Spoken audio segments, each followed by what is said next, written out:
네, 오늘은 이제 발걸음을 멈추신 예수님이라는 제목으로 함께 은혜를 나누려고 합니다. 오늘 특히 우리가 추수감사주일과 함께 또 영혼 초청 주일로 하나 영을 올려드리고 있습니다. 특히 오늘 우리 교회 처음 오신 분들을 주님 이름으로 환영하고 축복합니다. 네. 자, 우리가 믿는 예수님, 이 땅에 인간으로 오셔서 3세부터 3년간 공생에 보내셨죠. 근데 우리가 성경을 통해서 예수님의 행적을 보면 참 바쁘게 보내신 것을 우리가 알 수 있습니다. 때로 너무 바빠서 정말 식사할 겨를도 없었고요.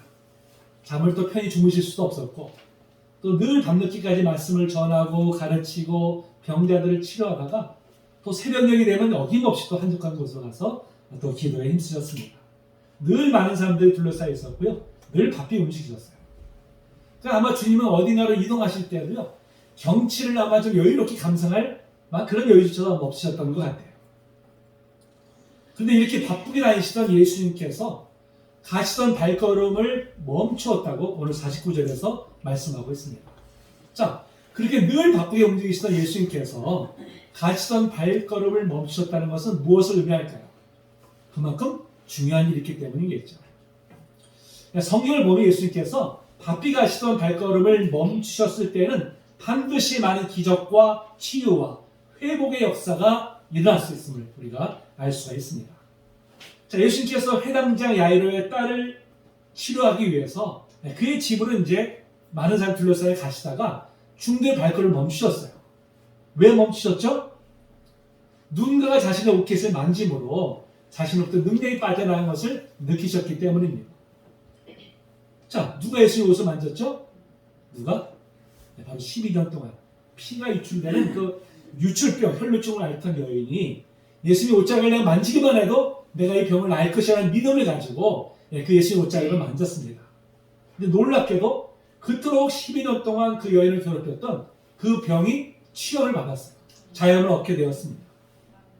자, 근데 왜 예수님께서는 굳이 발걸음을 멈추시고 자신의 옷자락을 만진 여인을 찾으셨을까요? 허락도 없이는 왜 이쪽을 만졌냐고 야단치기 위해서일까요? 아니죠. 오히려 그의 믿음을 격려하고 몸의 질병만이 아니라 그의 영혼의 상처까지 치유하기 위해서 발걸음을 멈추신 것이죠.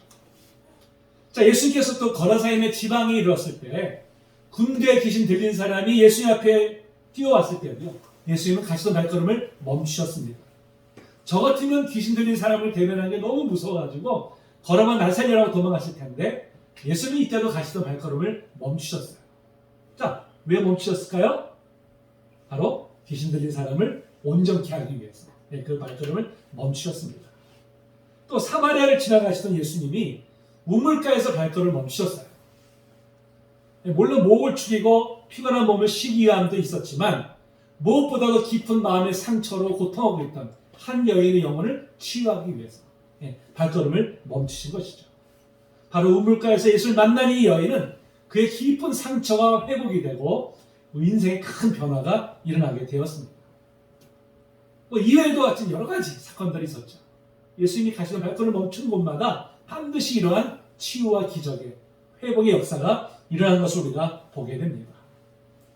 여러분 마찬가지죠. 우리 인생에서도 예수님의 발걸음을 멈추시고 우리를 바라보실 때 바로 우리의 인생이 변화되는 놀라운 역사가 일어나게 될 줄 믿습니다.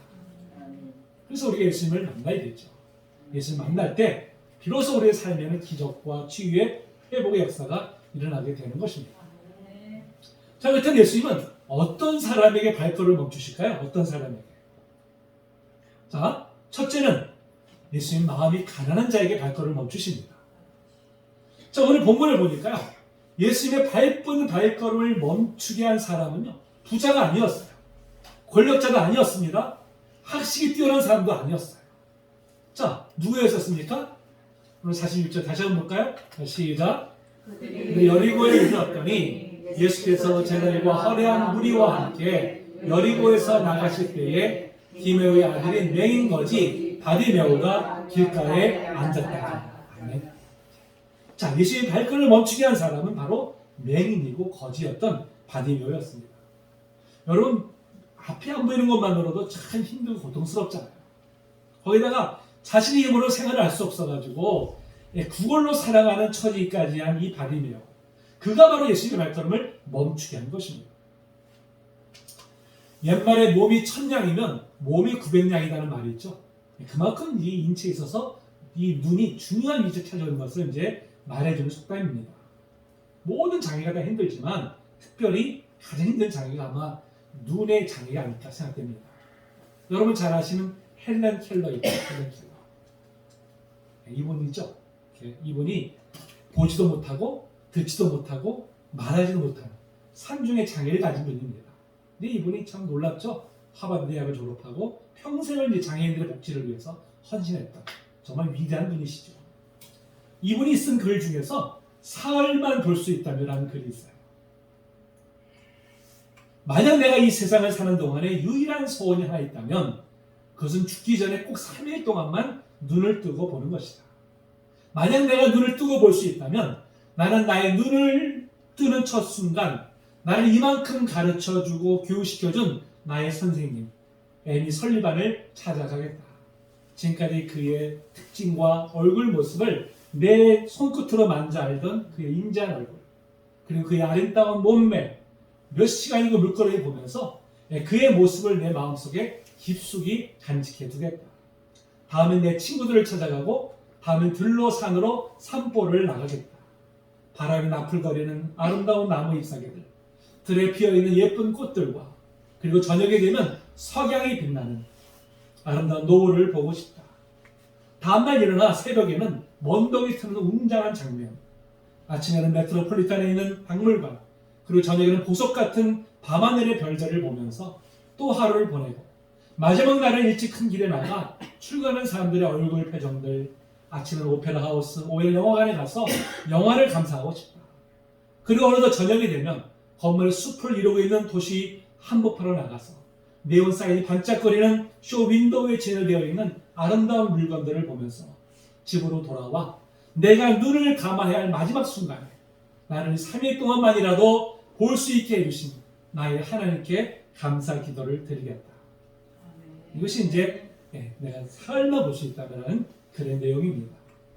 앞을 보지 못하는 사람의 그 안타까움이 잘 드러나오는 그런 글을 할 수가 있죠. 이러면서 우리가 참 볼 수 있다는 것만으로도 그 하나가 정말 우리 하나님 앞에 감사하지 않을 수 없는 것입니다. 자, 그런데 이 받으면 어떻게 돼요? 여기에 더해서 거지까지 했어요. 그러니까 맹인에다 거지라는 것은 아마도 그를 돌봐줄 수 있는 사람이 아마도 하나도 없다는 것을 의미하는 것이죠. 아마도 그는 조실 부모에서 평생 아마 구걸하면서 살아가는 사람이었을 것입니다. 그러니까 늘 사람들로부터 멸시와 천대를 당해야만 했었죠. 당시는 이 장애가 죄로 인한 하나님의 저주라고 생각했기 때문에 장애를 가진 사람들에 대해서 동정심을커녕 오히려 정죄하고 구박하고 멸시하고 했던 그런 풍토였었어요. 또 오늘날처럼 복지제도가 또 구비되어 있던 그런 시절도 아니었습니다. 때로는 문자박대를 당하기도 하고 때로는 개개한 물리적도 있었을 거예요. 그러니까 신체적으로나 경제적으로나 환경적으로나 모든 상황이 그야말로 최악의 상태에 놓여 있었던 그런 사람이었습니다. 자, 이렇게 극심한 곤고함 속에 있던 바디메오는 인간적으로 볼 때는 아무런 소망도 없이 살아갔던 사람으로 보여졌어요. 인생의 끝없는 나락 속에서 어쩔 수 없이 하루하루 살아가던 그런 사람으로 보여졌을 것입니다. 자, 그러나 이렇게 인간적으로 볼 때는 소망이 없는 인생, 스스로의 힘으로는 아무 일도 할 수 없는 그런 인생이었지만 사실 그는 하나님의 도우심을 바라는 사람이었어요. 자신의 힘으로는 아무것도 할 수 없는 것에 좌절하고 절망하기도 하지만 한편은 그때가 바로 하나님을 만날 때죠. 하나님을 바로 의지할 때라는 것이죠. 그는 바로 그 마음속에 하나님을 의지하는 마음을 가지고 있었습니다. 그 때문에 예수님께 지나가실 때 다윗의 자손 예수여 나를 불쌍히 여기소서 이렇게 부르짖은 것입니다. 이렇게 육체적으로 환경적으로 곤고함이 있을 때 우리는 지극히 가난한 마음이 되죠. 가난한 마음. 내가 무언가를 가지고 있고 무언가 내 힘으로 할 수 있다고 생각할 때에는 우리의 마음은 가난한 마음이 되지 않습니다. 이런 사람들은 하나님을 의지하거나 찾으려고 하질 않아요. 왜? 내 힘으로 얼마나 할 수 있는데 하나님 무슨 필요가 있어? 이런 생각들을 이제 가지고 있는 것이죠. 그러나 내가 가진 것이 없고 내 힘으로 할 수 없는 것이 아무것도 없다고 여겨지는 바로 그 순간 그 마음이 가난한 마음이 되고요. 비로소 그때 하나님을 찾게 됩니다. 그때가 바로 어떻게 해요? 살아계신 하나님을 만날 때죠. 근데 하나님께서는 이렇게 가난한 마음으로 하나님을 찾는 자들을 외면하지 아니하신 분이십니다. 이 말씀 한번 읽어볼까요? 자, 시작. 하나님께서 구하시는 제사는 상한 심령이라. 하나님이여 상하고 통회하는 마음을 주께서 멸시하지 아니하시리이다. 네. 하나님이 구하신 제사는 상한 심령이죠. 가난한 마음입니다. 그 가난한 마음을 외면치 아니하신다고 말씀하세요. 또 주님은 산상수훈에서 뭐라고 말씀하셨습니까? 심령이 가난한 자는 복이 있나니 천국이 저희 것입니다. 그랬어요. 우리가 마음이 가난해서 주님을 찾고 주님을 의지할 때 비로소 주님을 만나는 복이 우리 안에 임하기 때문에 이렇게 말씀을 하신 것입니다. 여러분 육신적으로 눈을 다 뜨고 있을지 모르지만 영적으로는 소경인 사람들이 있어요. 뇌를 볼 수 없고 내세를 볼 수 없으면 그게 소경입니다. 하나님을 보지 못하면 그게 소경이에요. 우리를 구원하시기 위해서 오신 예수님을 보지 못하면 육신의 눈은 뜨고 있을지라도 영적으로 소경인 것입니다. 그러면서 많은 사람들이 자신이 영적으로 소경인조차 모른 채 그렇게 지금 살아가고 있어요. 그러나 이렇게 자신이 영적으로 소경임을 깨닫게 되면 그 마음이 가난하게 됩니다. 그래서 주님께 나와서 도움을 청하게 됩니다. 그때 이 바디메오처럼 바로 예수님의 발걸음을 멈추게 해서 영적으로 눈이 떠지는 복을 받게 됩니다. 여러분 영적인 눈이 떠질 때 나를 구하러 오신 예수님을 마음에 영접함으로 인생이 변화되는 역사가 일어나게 됩니다. 그래 영적으로 부유한 자가 되는 복을 받게 되죠. 예수님께서 계시록 2장 9절에서 서머나 교회를 향해서 이렇게 말씀하셨죠. 내가 네 환난과 궁핍을 알거니와 실상은 내가 부유한 자입니다. 여러분 어떻게 환난과 궁핍 속에 있는데 어떻게 부유한 자가 될 수 있습니까? 어떻게? 바로 비록 환난과 궁핍에 처해 있을지라도 바로 그 안에서 예수님을 소유하고 있기 때문에 예수님이 그 안에 계시기 때문에 그래서 살은 영적으로 바로 부유한 자라고 말씀을 하는 것입니다.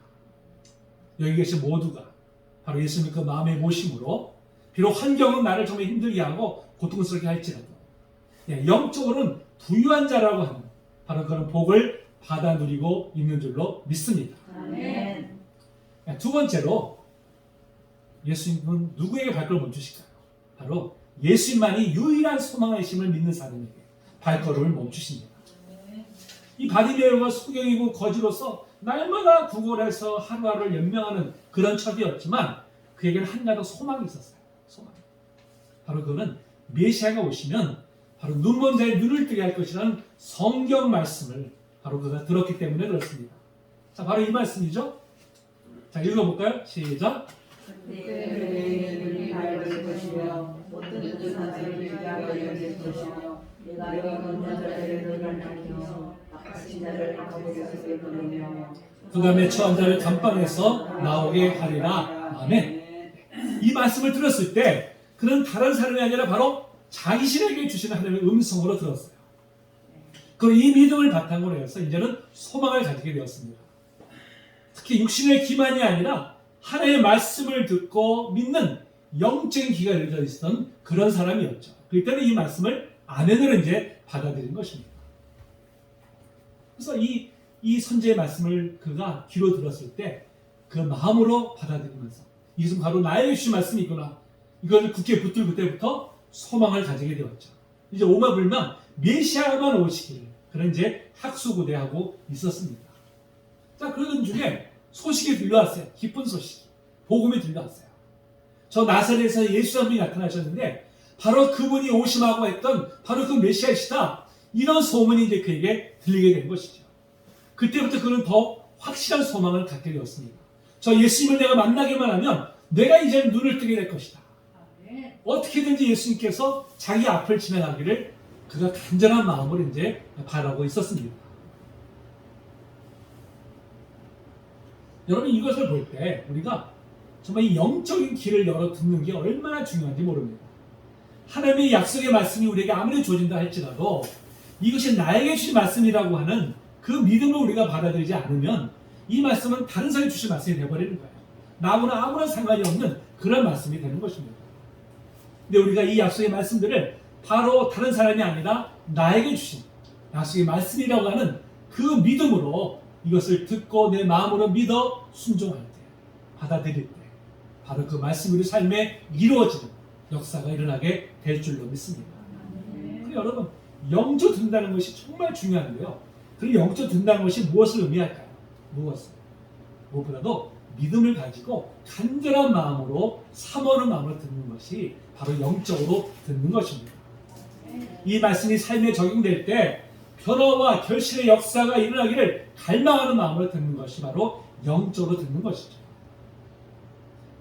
자, 로마서 10장 17절에서 바울서 뭐라고 했습니까? 믿음은 들음에서 나옵니다. 들음은 그리스도의 말씀으로 말미암는다고 말씀하고 있습니다. 믿음은 바로 하나님의 말씀을 들으면서 나오는 것이죠. 단순히 귀로만 듣는 것이 아니라 바로 영적인 귀를 열어서 하나님의 말씀을 들을 때 바로 믿음이 생기고 또 바로 그 믿음대로 역사가 일어나게 되는 것입니다. 자, 우리 성도님들은 말씀을 들을 때 어떠한 마음으로 들으십니까? 어떠한 마음으로? 영적인 귀를 활짝 열어서 바로 나에게 주시는 말씀으로 받아들일 때 그 말씀이 여러분의 인생을 변화시키는 역사가 일어나게 될 줄로 믿습니다. 자, 이렇게 예수님이 지나가시기만 확수부담이 기다리던 바디메오, 이 고장 여리고에 바로 예수님이 마침 지나시게 되었어요. 예수님이 지나가시는 소식을 듣게 되었습니다. 바로 그 앞을 이제 지나가시게 되었어요. 자, 어떻게 했을까요? 자, 47절을 보니까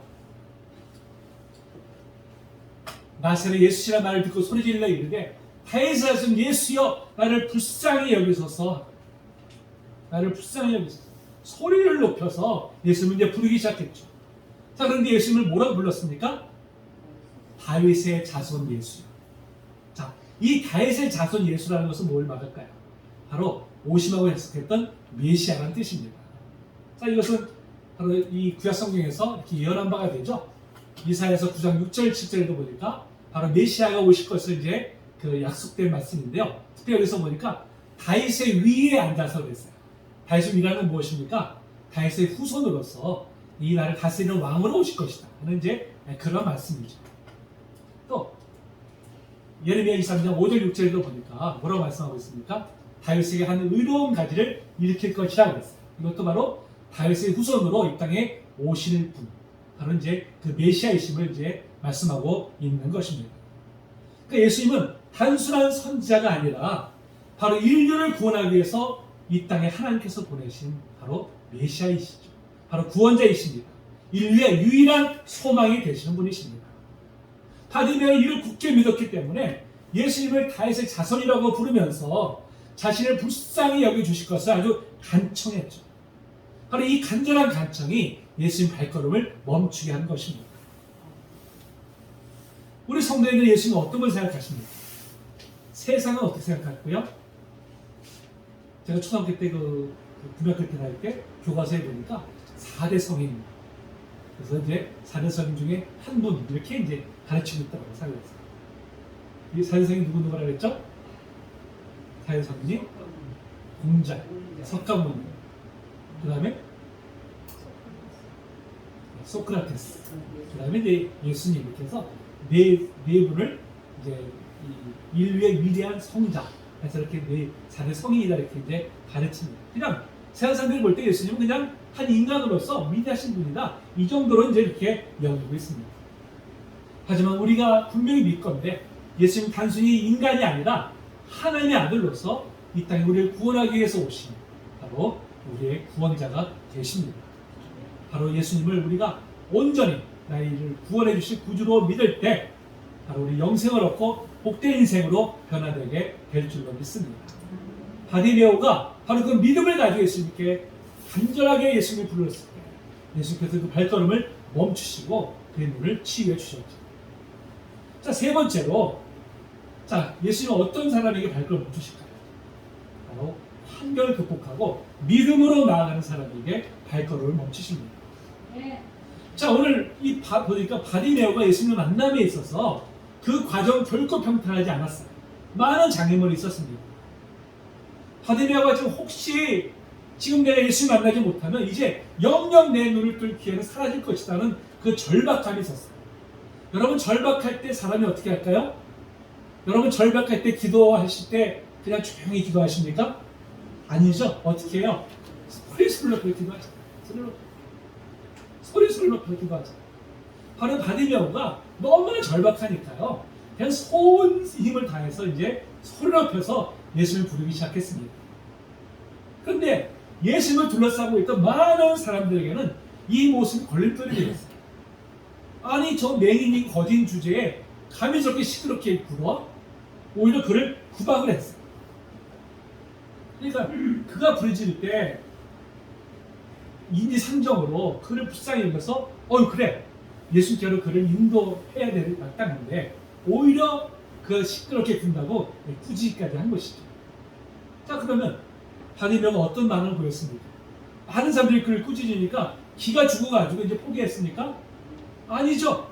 오히려 더 큰 소리로 예수님 아주 절박하게 부르짖기 시작을 했어요. 48절 뭐라 합니까? 그가 더욱 크게 소리질러 이르되 더욱 크게 많은 장애물들이 있었고 방해가 있었지만 그게 굴하지 아니하고 오히려 더 큰 소리로 예수님을 부르기 시작한 것입니다. 왜 그랬어요? 오직 예수님이 메시아이시고 유일한 소망이시기 때문에 내가 이제 예수를 만나지 못하면 나는 더 이상 이제 소망이 없다. 내 인생이 이제 끝났다는 그 절박감이 그로 하여금 그렇게 예수님을 간절하게 더욱더 찾게 한 것입니다. 바로 그 믿음이 온갖 장애를 극복하고 예수님께 나아가게 한 것이죠. 여러분 우리도 예수님께 나아가는 길에 많은 장애가 있을 수 있습니다. 많은 어려움이 있을 수가 있죠. 신앙의 핍박도 있을 수가 있고요. 박해도 있을 수가 있고요. 세상의 유혹이 또 우리를 또 앞에 가는 장애물이 될 수도 있습니다. 우리의 어려운 환경들이 우리를 예수님께 나아가게 하는 장애물이 될 수도 있어요. 여러분 그러나 예수를 만나기만 하면 영생을 얻게 되고 참된 복을 받게 되기 때문에 우리는 어떤 장애가 있을지라도 끝까지 우리가 믿음으로 예수님께 나아가야 될 줄로 믿습니다. 이렇게 소리를 높여 부르짖던 바디메오의 간구가 예수님의 귀에까지 들렸어요. 근데 예수님은 바삐 가시던 발걸음을 멈추시고요. 그를 부르셨습니다. 그를 긍휼히 여기는 그 주님의 마음이 발걸음을 멈추게 하신 것이죠. 그리고 우리 알다시피 그의 눈을 뜨게 해주셨습니다. 그토록 오랜 세월 눈을 뜨지 못해서 고통받던 이 바디메오의 눈이 주님 뭐라고 말씀하셨습니까? 가라! 내 믿음이 너를 구원하였느니라. 내 믿음이 온갖 장애가 있음에도 불구하고 그 장애에 굴하지 아니하고 끝까지 예수만이 유일한 소망이심을 믿고 나와 부르짖었던 바로 그의 믿음이 그의 눈을 뜨게 한 것입니다.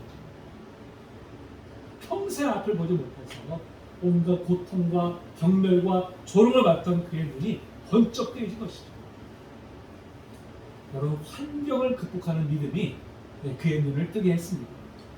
환경을 뛰어넘는 믿음이 큰 기적을 불러일으킨 것입니다.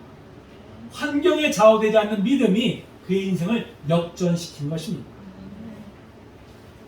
우리 주님은 믿음으로 간구하는 기도를 들어주신다고 분명히 약속하셨어요. 부르짖는 기도를 들으신다고 분명히 약속하셨습니다. 자, 이 말씀 읽어볼까요? 자, 시작. 내게 부르짖으라. 내가 내게 응답하겠고 내가 알지 못하는 크고 미련한 일을 내게 보이리라. 구하라 그러면 너에게 주실 것이요 찾으라 그러면 찾을 것이요 문을 두드리라 그러면 너에게 열릴 것이니. 아멘. 자 그럼에도 이런 하나님의 말씀이 주어졌음에도 왜 많은 사람들이 기도의 응답을 받지 못하는 것일까? 왜 기도의 응답의 역사를 경험하지 못하는 것일까? 왜 우리가 신앙생활을 하면서도 기도의 응답받는 능력 있는 생활을 하지 못하는 것일까? 믿음으로 기도하지 않기 때문에 그렇습니다. 간절한 마음으로 부딪히지 않기 때문에 그래요. 야고보서 4장 3절에서도 너희가 얻지 못하면 구하지 아니하기 때문이라고 분명히 말씀하고 있습니다. 여러분 얼마나 간절하게 하나님의 은혜를 구하고 계십니까? 얼마나 간절한 마음으로 하나님의 도우심을 구하고 계십니까? 여러분 얼마나 믿음으로 간구하고 계십니까? 주님께 부르짖으세요. 겸손하게 주님을 의지하며 간구하세요. 주님만이 나의 유일한 소망이심을 믿고 주 앞에 나와서 간구하세요. 응답의 역사가 일어나게 될 줄로 믿습니다. 주님은 결코 우리의 기도를, 간절한 기도를 외면하지 않았어요. 우리를 불쌍히 여겨주시고 그 발걸음을 멈추시고 우리의 기도에 귀를 기울이시고 또 우리의 기도에 응답해 주실 줄로 분명히 믿습니다. 자, 이 바디메오가 예수님이 부르신다는 소리를 들었어요. 그때 어떤 행동을 보였을까요? 즉시 자신의 겉옷을 벗어 던지고 예수님께로 달려갔습니다. 당시에는요, 옷이 흔하지 않던 시절이었어요. 그래서 겉옷이라는 것은 전 재산과 마찬가지입니다. 저녁 때는 기온이 내려가기 때문에 그 겉옷을 덮어야만이 잠을 잘 수 있어요. 자, 그럼에도 불구하고 자기네 전 재산과 마찬가지인 겉옷을 과감하게 벗어 던져버리고 예수 앞에 나아갔습니다. 자, 이거 뭘 의미할까요? 무엇을 의미하는 것입니까? 그것은 바로 옛 생활의 청산을 의미하는 것입니다. 아직 눈에 띄어진 것은 아니에요. 아직은 여전히 눈은 가만히 있는 상태에도 불구하고 예수님이 나를 부르셨기 때문에 예수 앞에 나아가기만 하면 이제 나는 옛 생활을 청산할 것이라는 믿음이 있었기 때문에 그가 가감하게 자기의 겉옷을 다 벗어 던진 것입니다. 여러분, 지금 우리에게 있어서 벗어 던져야 될 겉옷은 무엇입니까? 청산해야 될 옛 생활의 모습은 무엇입니까? 예수는 온전히 의지하지 못하고 아직도 붙들고 있는 세상적인 가치는 무엇입니까? 히브리서 12장 1절 2절에서 히브리서 2장 이렇게 우리에게 권면하고 있죠. 이 말씀 읽어볼까요? 시작. 모든 무거운 것과 얽매기 쉬운 죄를 벗어버리고 인내로서 우리 앞에 당한 경주를 하며 믿음의 주요 또 온전하게 하시는 이인 예수를 바라보자. 아멘.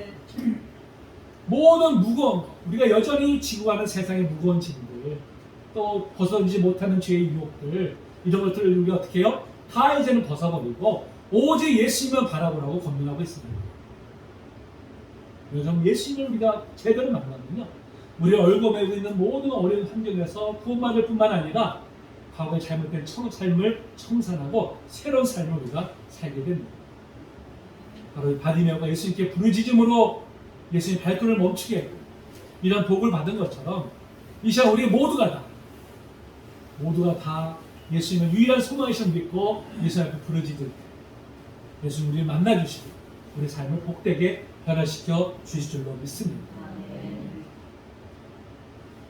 예수님 우리의 유일한 소망이 되십니다.